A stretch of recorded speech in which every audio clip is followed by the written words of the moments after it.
Привет, друзья! Сегодня приготовим грибы-лисички. Покажу и расскажу вам, как их правильно подготовить перед обжариванием.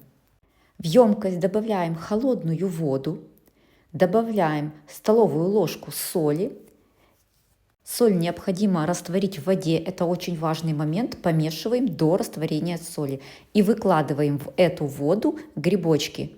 Нам необходимо, чтобы вся грязь от грибочков отошла. Если вы видите какие-то крупные куски грязи, вы их руками отбираете сразу. А вот вся мелкая грязь обязательно отойдет в этой воде. И оставляем грибочки на 15-20 минут.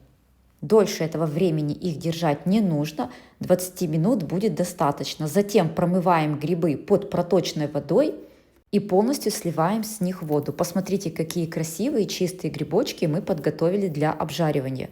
Я заранее сразу нарезаю зелень, я буду использовать петрушку. Также можно добавить совсем немного кинзы для более интересного аромата. Нарезаем зелень достаточно крупно. Ставим сковороду на средний огонь. Я использую из нержавеющей стали для того, чтобы проверить, что сковорода очень хорошо накалилась. Капаем на нее немного воды. Шарик из воды должен быстро раствориться. Затем наливаем растительное масло, ждем немного, чтобы оно нагрелось и выкладываем грибы. Очень важно, чтобы сковорода была хорошо прогрета и масло тоже, поскольку грибы при обжаривании будут выделять жидкость. И нам необходимо, чтобы эта жидкость сразу испарялась.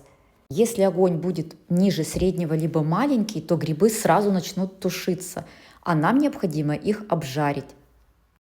Итак, я высыпала грибы, жду несколько минут, чтобы они обжарились с одной стороны, затем немного перемешиваю и обжариваем их до тех пор, чтобы вода, вся вот эта жидкость полностью испарилась.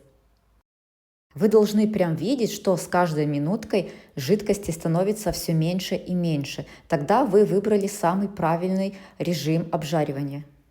Когда вы видите, что жидкость уже почти вся испарилась, можно начинать добавлять специи. Немного солим по вкусу, затем добавляем немного молотого перца.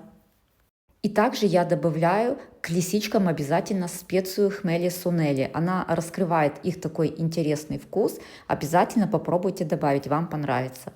После того, как добавили специи, хорошо все перемешиваем. И далее мы уже добавляем сметану. Огонь делаем уже меньше, добавляем сметанку, перемешиваем и тушим еще примерно 8-10 минуточек. Грибочки у нас уже готовы, нам их просто нужно уже протушить со сметаной. Жирность сметаны значения в принципе не имеет. В данный момент я использую сметану жирностью 20%. И когда грибы уже протушились со сметанкой, можно добавлять зелень. Зелень нужно добавлять, когда вы уже почти все приготовили, чтобы максимально сохранить аромат зелени.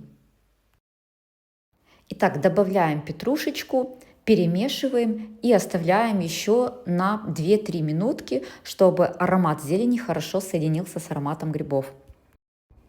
Такой грибной соус очень вкусно подавать с картофельным пюре, с отварной картошечкой, даже с молодой картошкой с укропом. Это очень и очень вкусно. Я перепробовала уже несколько вариаций и с пюре, и с молодой картошкой. Очень вкусно все.